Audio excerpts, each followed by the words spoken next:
आशा करता हूं आप सब बहुत अच्छे होंगे। मेरा नाम है सिद्धांत अग्निहोत्री। स्टडी ग्लोस पे आपका बहुत बहुत स्वागत है। युद्ध में कौन हारा कौन जीता और ये क्या सीख मिली है हमको युद्ध से, चलिए बात करते हैं। 5 पॉइंट्स पे मैं बात करूंगा, ठीक है ना। तो सबसे पहले हम बात करेंगे द फर्स्ट थिंग कि हमारा जो एनसीईआरटी का शानदार कोर्स है, आप इसको अवेल करें। अच्छा, अगर आप यूपीएससी की तैयारी कर रहे हैं तो आप हमारे ही कोर्स लीजिएगा। क्यों मैं बता रहा हूँ, हम क्रांति लाने वाले हैं, हम कुछ बहुत बड़ा करने वाले हैं। आप 30 जून तक वेट करिए। और कंबाइंड एनसीईआरटी का हम कोर्स अवेल आप कर सकते हैं। और यार कोई अगर कोसानी या अल्मोड़ा से है तो मुझे प्लीज़ मेरे इंस्टा पे मैसेज करो, ठीक है ना। मुझे कुछ पूछना है आप लोगों से। तो यही एनसीईआरटी 80 कूपन कोड यूज़ करें। तो सबसे पहली चीज़, द फर्स्ट थिंग क्या है, जीता कौन, हु वॉन। चलो बताते हैं हु वॉन। तो यहां है एक ट्रायंगल, ठीक है, वॉर का।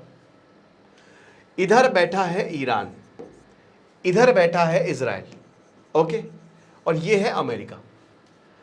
अब इजराइल ने इस युद्ध को शुरू किया। ऑब्जेक्टिव क्या था, इन्होंने कहा कि इनके पास न्यूक्लियर मटेरियल है और ये एटम बॉम्ब बना लेंगे। किसके पास, ईरान के पास, ठीक है। अब उसके बाद 12 जून को, ये 12 दिन तक वॉर चला। 12 जून को इजराइल जो है बमबारी कर देता है। ईरान भी बमबारी करता है, ये भी बमबारी करते हैं, ईरान भी बमबारी करता है, दोनों बमबारी करते रहते हैं। फिर उसके बाद इजराइल कहता है अमेरिका युद्ध में कूदो। मेन मोटिव अगेन पता चलता है कि इनके जो फोर्डो, जो मेन इनका न्यूक्लियर पावर प्लांट है, वो खत्म नहीं हुआ। अमेरिका आ जाता है 3 दिन पहले। उसके बाद अमेरिका जो है वो बंकर बस्टर बॉम्ब गिराता है ईरान पे, और उसके बाद कहता है खेल खत्म। अब हम एक एक करके देख लेते हैं। अगर हम अमेरिका की बात करते हैं तो अमेरिका को जो डोनाल्ड ट्रंप है, उन्होंने सीज फायर बोला, सीज फायर हो गया। तो डोनाल्ड ट्रंप फैक्टर बड़ा इंपॉर्टेंट है कि इन्होंने कहा कि सीज फायर हो गया है और हमने बम बरसा दिए हैं, ठीक है। उसके बाद इजराइल की इन्होंने बात भी मान ली कि चलो हम आ भी गए तुमको बचाने, लेकिन अब ऐसा है कि तुम हमला मत करना। उसके बाद इन्होंने पूरी दुनिया को बता दिया कि अमेरिका ही जो है वो सीज फायर करवाता है और अमेरिका ही दुनिया का बाप है। हम आएंगे तभी युद्ध रुकेगा भैया, देख लो अपने अपने हिसाब से। तो एक तरीके से अमेरिका का कोई इसमें लेना देना नहीं था। अमेरिका थोड़ा कह रहे थे कि भैया आ जाओ आ जाओ, तो अमेरिका ने हीरो की तरह एंट्री मारी, डोनाल्ड ट्रंप ने।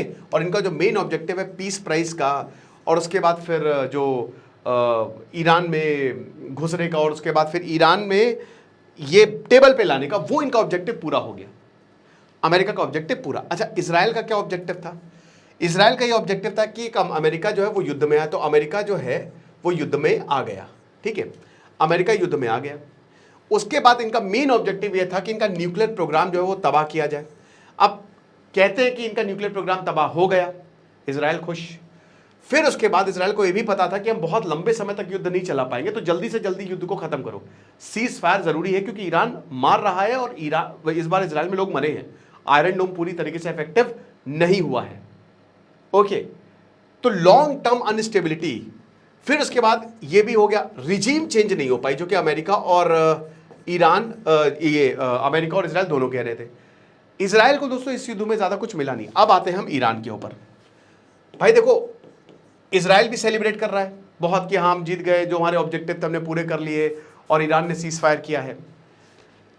भाई ईरान ने पहले युद्ध तो किया नहीं था, और ईरान ने बोला था कि हम सीज फायर तभी करेंगे जब इजराइल जो है वो रुकेगा, वो बम मारना छोड़ेगा।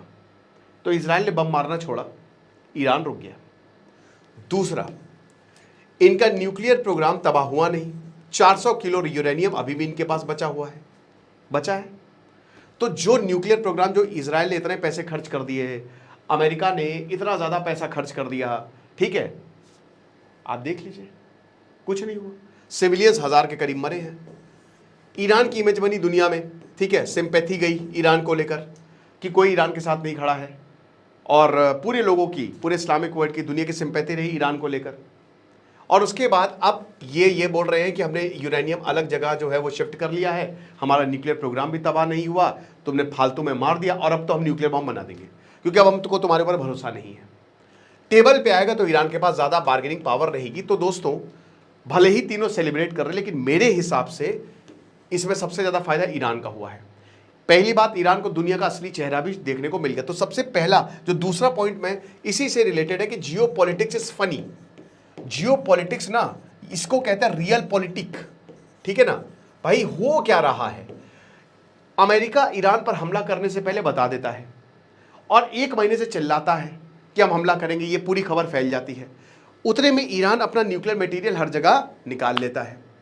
ईरान हमला करने से पहले अमेरिका को बता देता है कि यहां हम हमला करने वाले हैं, आप हटा लो, और उसके बाद सीज फायर हो जाता है। इसी बीच में 1000 लोग मर जाते हैं। इजराइल जो है वो लगातार हमले करता है और इजराइल के ऊपर भी हमला होता है और इजराइल कहता है इनका न्यूक्लियर प्रोग्राम तबाह नहीं हुआ। तो एक तरीके से यहां कुछ हुआ ही नहीं। ये वॉर जो 12 डे की, भाई ऑपरेशन सिंदूर में तो हमने आतंकियों को मारा, यहां तो कुछ भी नहीं हुआ। हाँ, ये बिल्कुल सही बात है कि ईरान के टॉप लीडर्स मर गए और भाई इतने साइंटिस्ट मर गए, लेकिन उन्होंने साइंटिस्ट की फौज खड़ी करके रखी और उन्होंने बोला कि हमारे यहाँ कोई मरेगा नहीं, आप नॉलेज को नहीं मार सकते। तो कहीं ना कहीं ये स्ट्रैटेजिक गलती हुई है इजराइल और अमेरिका दोनों से, और सबसे बड़ा इसमें जो अमेरिका रहा है। अमेरिका जानबूझ के उसने इजराइल को भी फिर बाद में आंखें दिखा दी। तो ये जियो पॉलिटिक्स काफ़ी फनी है। उसके बाद अगला पॉइंट है ना, हिपोक्रेसी। दुनिया की हिपोक्रेसी दिख गई। भारत न्यूट्रल रहा, जो कि भाई हमारे इंटरेस्ट है उसमें न्यूट्रल रहने में, क्योंकि हमारे साथ तो पहलगांव हमले में कोई खास खड़ा हुआ नहीं। ईरान ने भी कोई बहुत ज़्यादा इनिशिएटिव लिया नहीं, तो इजराइल रहा तो हम इजराइल का क्यों ना सपोर्ट करें। लेकिन हाँ, मुस्लिम वर्ल्ड की हिपोक्रेसी है, मैंने दूसरे लेक्चर में भी कवर किया है, पूरी दिख गई और सबको पता चल गया। पाकिस्तान की हिपोक्रेसी दिख गई, पाकिस्तान बेनकाब हो गया। इधर आसिम मुनीर बैठ के लंच कर रहे हैं डोनाल्ड ट्रंप के साथ, नोबेल पीस प्राइज के लिए उनको नॉमिनेट कर लिया, फिर ईरान पर हमला हो रहा तो कंडेम कर रहे हैं। तो पाकिस्तान, ये ईरान याद रखेगा कि क्या हुआ है। तो पूरी दुनिया की, वेस्ट की हिपोक्रेसी दिख गई। इजराइल को लेकर ब्रिटेन ने इजराइल को यहां पे फ्रांस ने इजराइल को जो है वो क्रिटिसाइज करना दिख गया।